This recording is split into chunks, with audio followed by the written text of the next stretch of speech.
Hey there, sports fans. How are we doing? I'm very well, thank you. Welcome to the 10 Yards Back YouTube channel for this, my penultimate regular season review of the 2025 Betfred Super League.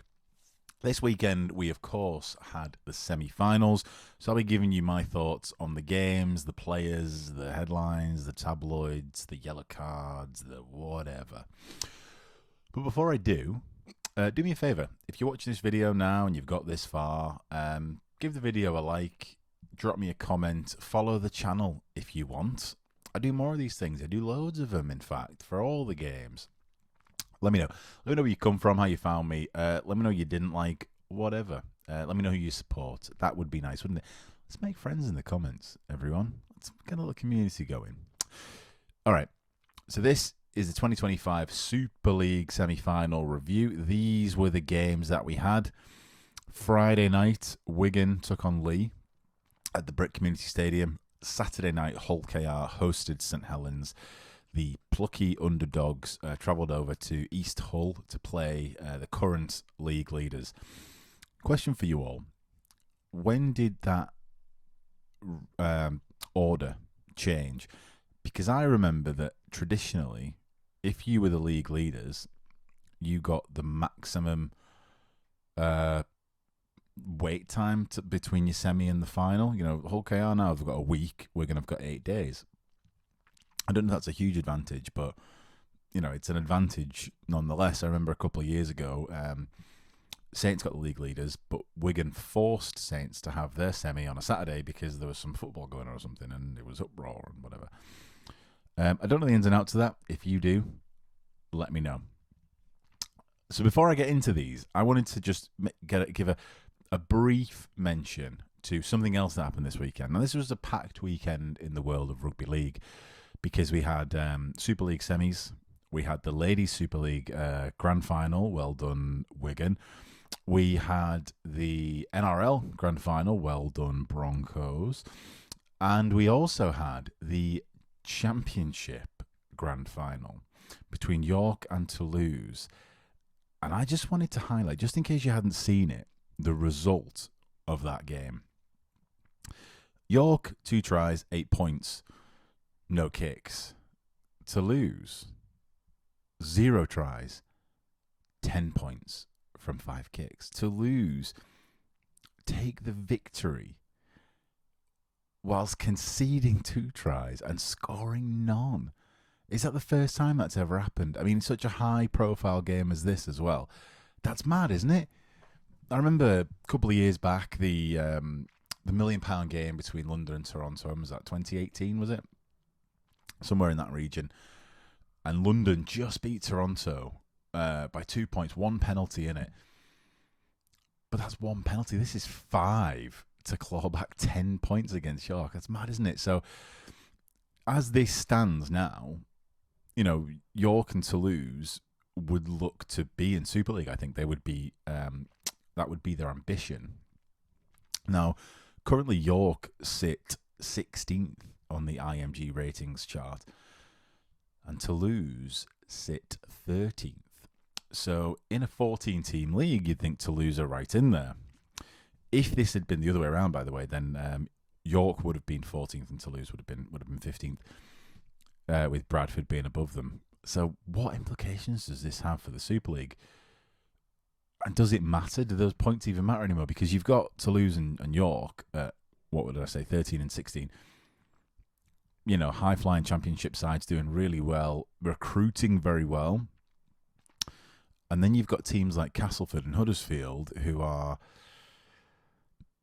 all right, they may be perennial disappointments, perhaps, to their fans, but particularly this year, they were really disappointed. Castleford, particularly. And then Salford are in 8th place in the IMG charts when they all but went bankrupt this year and didn't pay their players like 6 times in a row. So what does that mean? I don't know.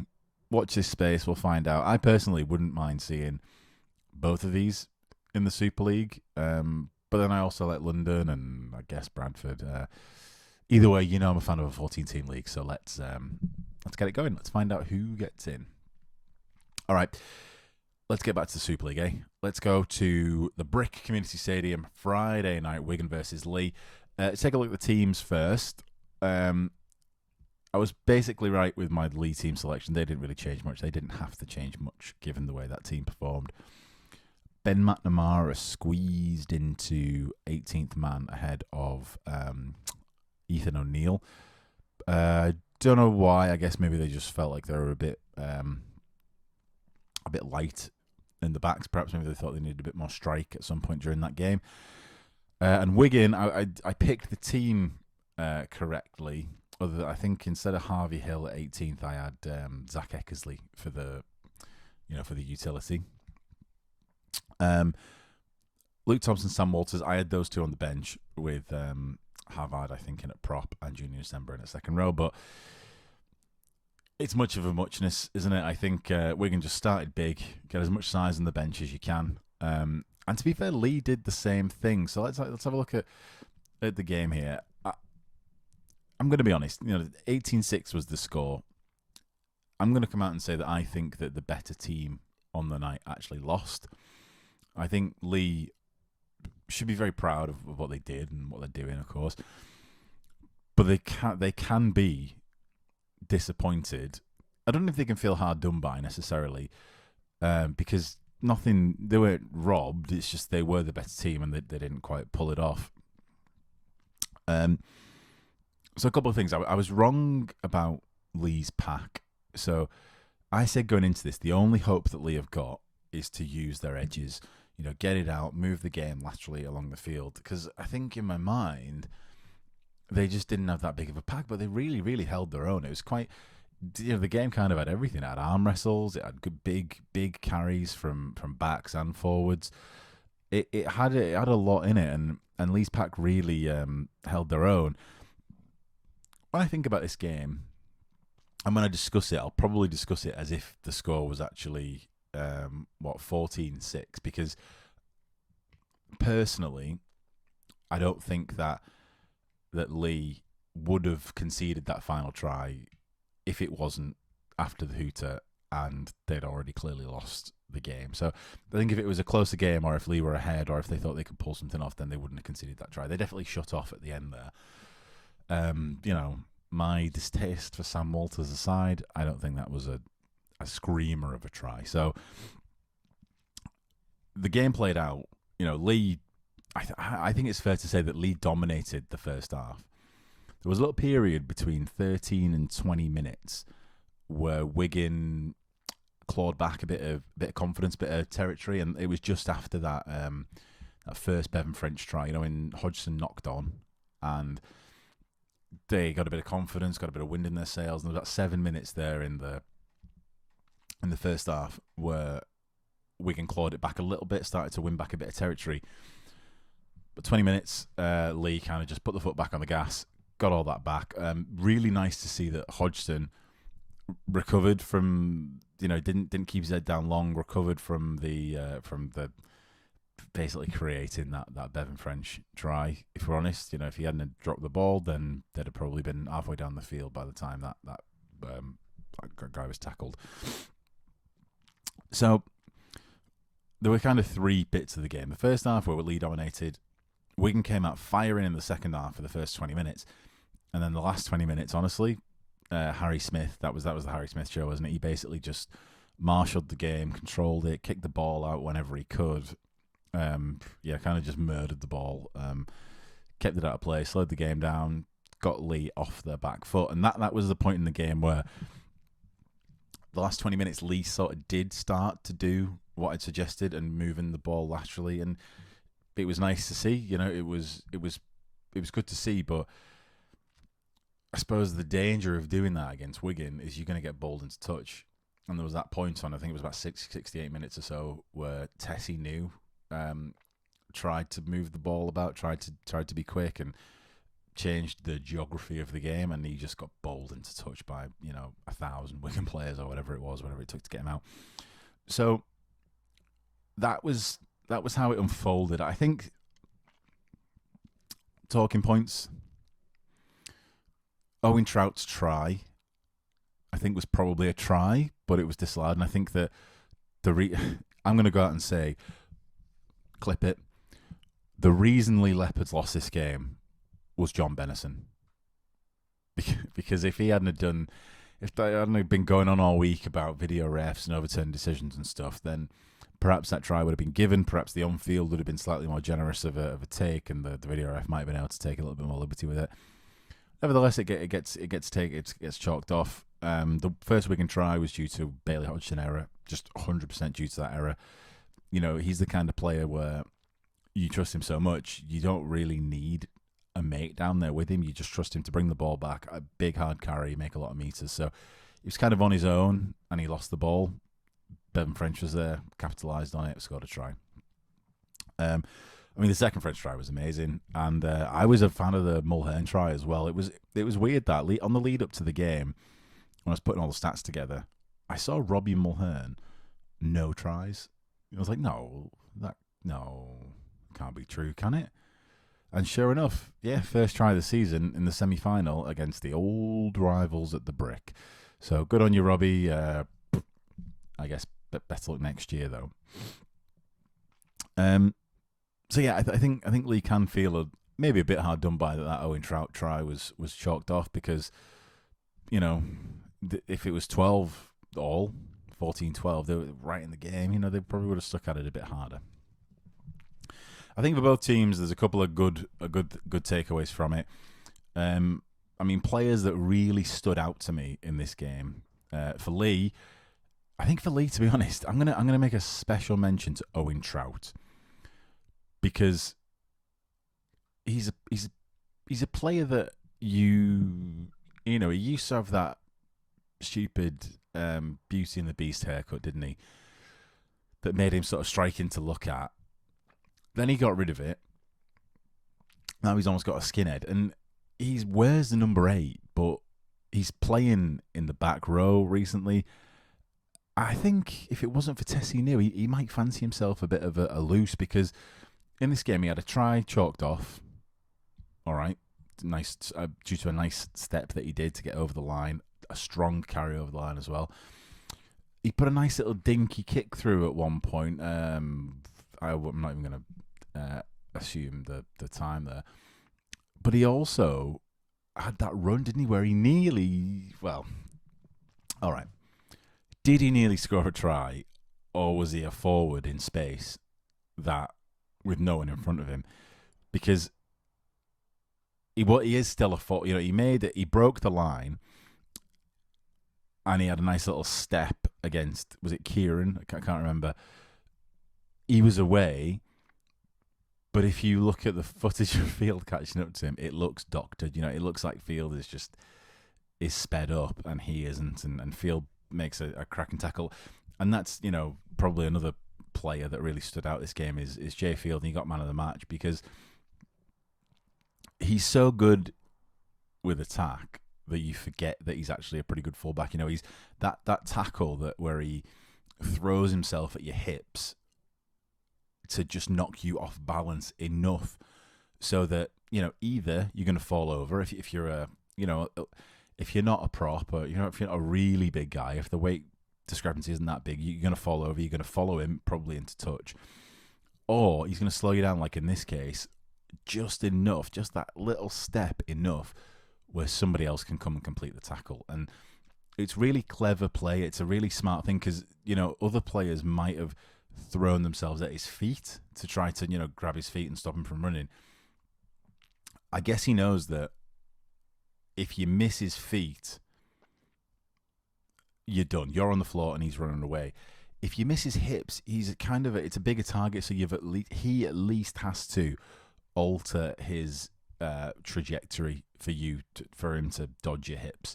Running, you just pick your knees up and you carry on. So it is a really smart tackle, and he's done it over and over again. Done it to Saints for sure. I think Waka Blake was the recipient of one last season, the famous one in the game against the Panthers as well, for stopping a sure try. I don't know if that was the game maker for Leigh. Maybe again, bit of confidence, bit of wind in their sails after that try. Maybe they would have done good, but I don't know.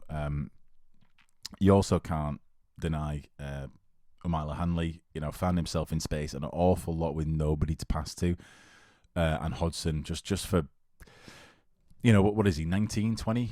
And he's on the biggest stage available to him right now, the semi-finals, and he's putting in a performance like that. I think just before half-time, I think he'd run for like 150 metres already, and that's just really unheard of. That it's amazing for him to be doing that. French and Smith, of course, who isn't going to applaud it, give those their plaudits.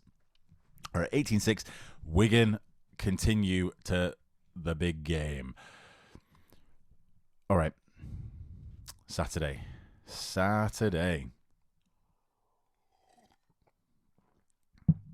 Hull KR host the Saints.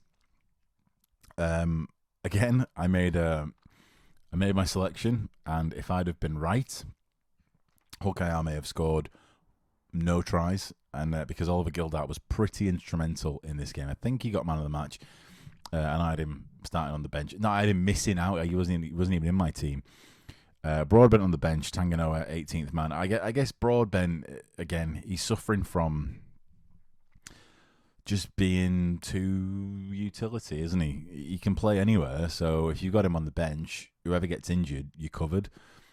So bring him on, and that avoids what happened to Saints. So with Saints, I mean, it was a bit of a joke, this, to be honest. So Saints' starting team is Benison back in at 5, Sailor at full back. I guess Percival was injured. He did limp off last week, so we had Whitley in at the centres, and Whitley's not a centre, and he proved that this game that he's not a centre. You can even tell the way that he tracks players. He's not a centre. Most centres are able to track players over their shoulder with their back to them, because they rely on agility, and it could go either way. Second row isn't really like that. Second row, you sort of you really you rely on your line speed and your power to get the tackle in. We had Shane Wright starting, of course. If Whitley's out and Shane Wright scored that screamer last week, then that's fine. Noah Stevens makes it onto the bench, and Wingfield is 18th man, which I wasn't mad at, but it just seemed like an odd choice for me with Wingfield's experience. So what I was saying about Broadbent being utility on the bench, so Saints' strength used to be that if you lose someone, there's someone equally as good on the bench that can replace them. So this game, they'd already lost Felt before the game, and they put Benison in that position. And I made a bold claim that I thought that Benison would do well in that position, and I think he would have done better than Sailor, who did nothing. I think he ran for 22 metres or something all game as a winger. It's not really great. But Benison was there in the wing, Wellesby in the halves. Benison gets injured on 8 minutes, so they lose Benison on 8 minutes. HIA, he's gone. He's out. That's his Saints career over, by the way. Possibly his rugby career. I don't know where he's going next year, but he ain't playing at Saints ever again. That's it. He got 8 minutes in the semi-final. Now, Benison goes off. So they put Sailor on the wing, Wellesby at fullback, and Mbai, I think, in the halves. So that's one player going, and your entire spine is changed because you lost a winger. There aren't that many players. I mean, you look at the sheet there, and I showed you the sheet last week of the influential players that people are missing. Yeah, okay, Dagnall's out, Felt's out, okay. But in terms of the rest of the team, you've basically got your pick, and you're making a 4-player carousel because someone got injured and had to come off. I think that kind of sums up Saints' year, and this is a problem, and it's an issue of their own making. They don't need to be in this situation. They need to make a tough choice on who to keep, Sailor or Wellesby,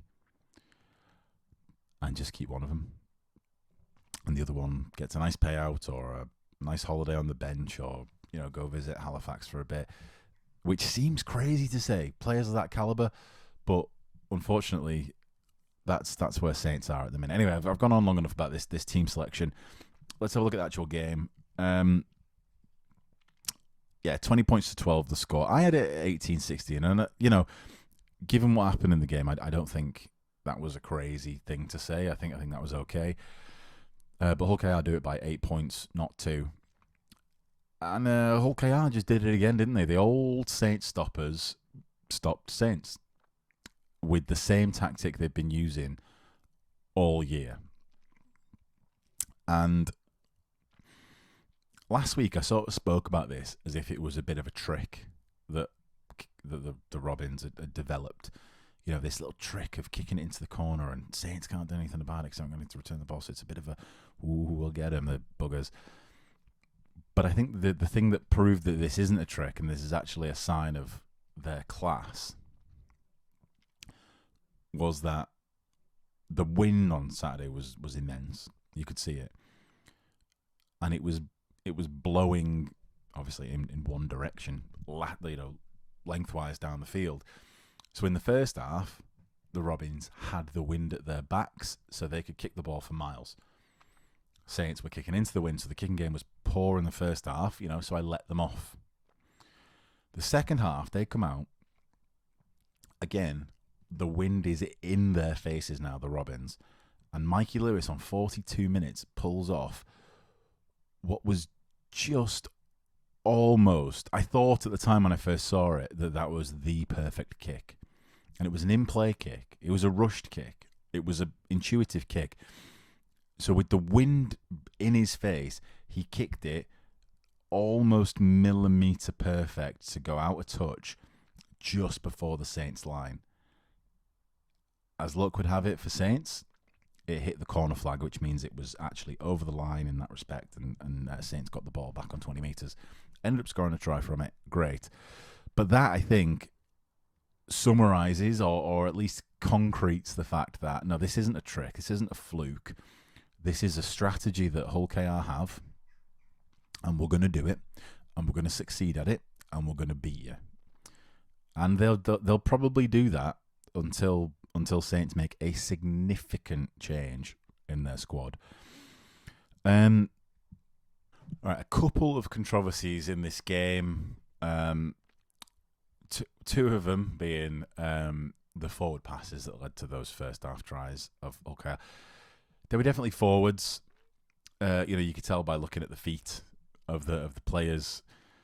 Lewis's feet are in front of Burgess when he passes the ball. Burgess's feet are in front of Gildart when he passes the ball. So, I mean, I believe that they were forward. I think the reason no one's really bothered is because it was like it would have been lucky if they'd have been given forward. It would have been nice. And, looking at the way the game went out, you take 12 points off that 20 and Saints win the game. But realistically, if they hadn't have scored then, they would have just scored the next time. And I think you probably weren't stopping these 20 points from accruing at some point. Defensively, Saints were really good, and that's the compliments, isn't it? That's been the positive this whole time. Is God, they can defend though, can't they? And that was nice. In 2020, playing Wigan in the grand final and being the most defensive team in the league, but you also were scoring points. You had, I think at that point, Matautia in the second row as that pivot, the passing option, and it was a different team, a different time, and I think Wellens summed it up pretty well when he said that Hull KR had a stranglehold in the first half and they never let go. Saints had a stranglehold in the second half. For 10 minutes there, Saints were on fire, and they did let it go. In fact, it just seemed like they almost didn't want to keep hold of it. You had Sirinen. Sirinen kicked the ball more than Lomax did in that game. Shane Wright got caught out twice on the fifth tackle, on the last tackle, just with the ball, trying to do another left to right try or whatever we're calling it, and it's just not good enough. Particularly when you knew going into the game, okay, second half we're going to have the wind advantage, we better use it, and you don't. You still pass. I mean, the try that they made was made from a passage of play that just didn't use that inherent advantage that you were going to have. The thing that I said, for whatever that was worth, that you have to do, just claim territory, get it back, claw, get up there, stay at your own half. I don't know, it just feels like they never got that message. Or maybe Hull KR are just so good at not letting them do that. It didn't come off. So to 20 points to 12, Hull KR go through. League leaders 1 versus 2 in the final. And I'll just close with this. Maybe I'll close with this. Maybe I'll edit it out. I just thought it was telling of, how stats can skew you. Looking at the red and the blue bars there, most of this is the Saints and Hull KR's performance against each other. Saints in blue, Hull KR in red. They look pretty even, tackle busts 155, carries about 750, more clean breaks, of course. Yep, great, that's understandable. Marker tackles, our Saints are on fire in the markers. Kicks, we know. I've already said, Hull KR batter Saints with kicks. But I think something that's intangible looking at these stats is, where were those tackle busts? Where were those kicks too? Where were the runs from dummy half? Because often it's where you play, and the reason Saints have lost to Hull KR this year isn't because they haven't been playing hard enough. It's they've just been playing in the wrong part of the field. So all the stats look pretty even, but it doesn't matter because they've always been within 20 metres of their own line. So, spinning their wheels, call it whatever you want. It's not that good of a thing. And you know what? Next year, maybe they'll come back and it'll be exciting, and they'll claw one back and they'll win, and it'll be the first time they've beat Hull KR in 2 years, and it'll be fantastic. Fingers crossed, eh? Let's hope so. All right. That was the semis. Went on for a little bit there. Wigan versus Hull KR this weekend. It will be a great game. You've got the iron wall of Wigan versus basically the key that opens every door in Mikey Lewis, Jez Litton, Jack Broadbent, and Tyrone May. What will happen? Stay tuned to find out on my predictions episode, probably airing tomorrow, Thursday, or Friday, some point this week, I guess, is the point. But thanks, guys. Like, subscribe, comment. Let me know what you think. See you down the week.